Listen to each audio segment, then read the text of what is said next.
A day in my life as a 10 years old content creator. Ngayong araw nga ni pala, sumama ako sa aking mami sa paglukad. Shout out nga ni pala sa bago kong followers kay Summer. Nga ni Baya man din vlog. Kita mo, may pasaan akong jangyog. Si Papa nga ni pala ang nagalupas habang ako'y nagahakot. Kaya lang mapagod.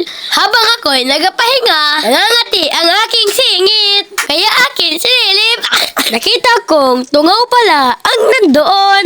Kaya aking tinanggal. Pagkatapos ko nga ni pala magtungaw, bumalik na ako sa tapahan. Binantayan ko na nga ni ering aking naluto at baka masunog. Dinagdagan ko nga ni ng bunot nung wala ng gatong. Ang dami ko nang kabahagi sa paglukad. Kakabili din ako ng baril. Kaya lang, wag muna pala yun dahil bigas muna. Pati ang aking ulo. Pag tungaw ko to yan.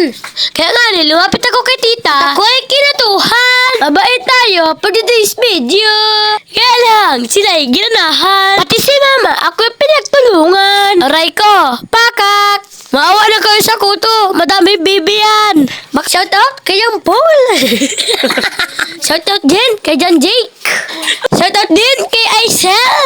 At sa mga kaklase ko dyan. Kita'y kapasukan na naman. Ako ay nasipon at ako'y naubo. Pagpasensyahan na ninyo.